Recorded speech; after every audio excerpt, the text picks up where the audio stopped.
Hello, I'm Anthony Hobbs, and this is my review of Rocky 4. Yes, as I've done 1, 2 and 3, it's time for number 4.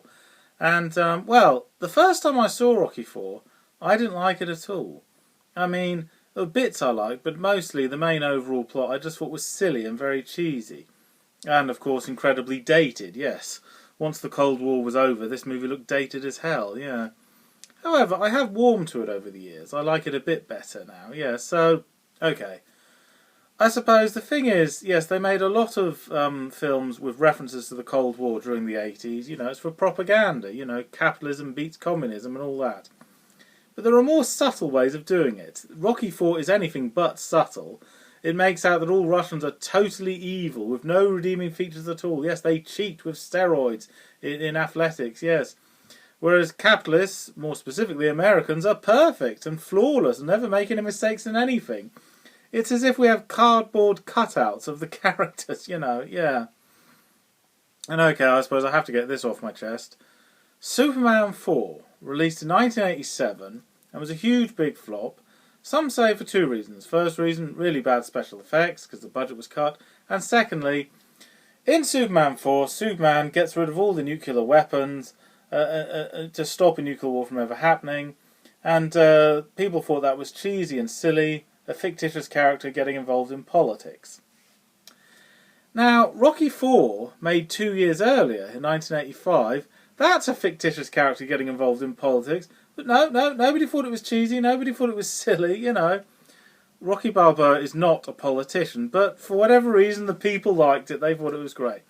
Superman 4 was a flop, Rocky 4 was a huge blockbuster. So, what that's all about, I really can't make out, you know. Well, let me put it this way, Rocky 4, spoiler alert, near the end of the film, when he's fighting Ivan Drago, the huge big muscle man, the big Russian, and halfway through the fight, the Russians are cheering him. They admire his determination, his enthusiasm. There is no way in heaven or hell Russians would cheer an American to win a boxing match during the Cold War. There is just no way that could ever possibly happen.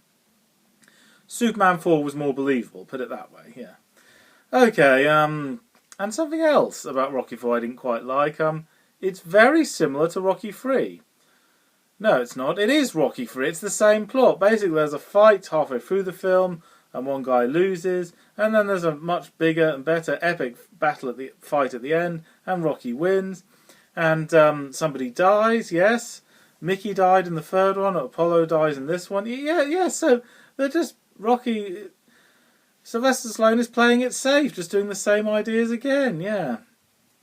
And the capitalism versus communism, yes, that comes up a lot. However, Rocky Balboa, when he does the fight against Ivan Drago, it's for no money, yes. He's saying that, yes, we Americans, we are capitalists, but we are not pure mercenaries. No, we're not that obsessed with money. Plus, it's personal, isn't it? He wants revenge for the death of his friend, yes. Because he feels like, you know, because Apollo was killed in a boxing match halfway through the film, yeah. And we see a huge contrast of the cultures. When Apollo does his fight, we have James Brown in the background singing "Living in America." All the bright Las Vegas lights everywhere. Everything about capitalism is bright and colourful, yeah. When we see the fight in Russia, more specifically Moscow, oh, it's very grim and dreary, and all this. The singing is all like moaning and suffering souls everywhere. It's a really dreary, grim place, yeah. So we see a huge difference between capitalism and communism, yeah. And a subplot, if you like. Paulie. A character I never particularly liked, no, and let's be honest, the only reason Rocky puts up with him is because he's the brother of his wife, Adrian. But, he's very miserable. Yes, Paulie's a very grim, miserable, pessimistic person when he was very poor, working as a butcher. Now, he lives in a huge mansion with his sister and his brother-in-law. He's incredibly rich, you know, and he's still miserable and grumpy and moaning all the time. Be a bit appreciative, please, you know. But then that's just it. Paulie is miserable whether he's rich or poor. He's the most ungrateful, unappreciative person you can possibly imagine, yeah. I mean, you're rich. You've got bad people skills, right? But you've got loads of time on your hands. You've got time to improve your people skills, get lots of friends, and get a girlfriend. No, but no, he preferred to listen to songs sung by the Chipmunks and play about with his talking robots. Oh dear. In spite of all that, Paulie does say one thing noble. He says, "If I could be anyone else in the world, I'd be you, Rocky. You're all heart." Okay. Yeah, so, Paulie is a bit of a lost cause, yeah. And, okay, Apollo Creed was, like, Rocky's friend, his trainer. He dies, so Apollo's trainer, Duke, trains Rocky. But, why do we have to have Duke train? Why can't we have a new character? Sylvester Stallone, the writer of these films, wouldn't add any new characters to the goodies. No, if a goodie's killed off, we'd just use a different goodie. We have new baddies, new villains, but no new goodies, no. No, Star Wars added new goodies. Why can't the Rocky franchise add new goodies? But no new goodies at all. Just a goodie that we had before, yeah.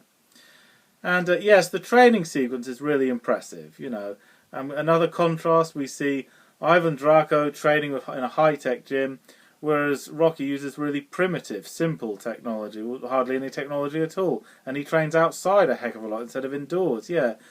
But there is no right or wrong to how you should train, just it's the results that count, yeah. And we always see Rocky running in all of these films, running up the stairs, running along the beach, in this case, running up a mountain. So, we see tributes, if you like, to the original films, yeah. So, in other words, I like Rocky IV now because it's not very realistic, no. A heavyweight boxer would not end the Cold War, no. That is not how the Cold War ended, no. But it is very entertaining. Whereas Rocky V is the opposite. It's much more realistic, but it's not entertaining. It's very dreary and soul-destroying and boring, Whereas Rocky IV, not realistic, but very entertaining, yes. Okay, another thing it had in common with the third one. Mr. T, in Rocky III, went on to be handpicked to be in the A-Team. Dolph Lundgren, who was in Rocky IV, was handpicked to be in the He-Man movie. So yes, both of their careers skyrocketed because of the success of Rocky films, yeah. And Dolph Lundgren, Swedish bodybuilder, not Russian. No, I don't think they had any Russians in this. No, there's no way Russians would let a film like this, a film like this be made because it's propaganda for Americans, yeah.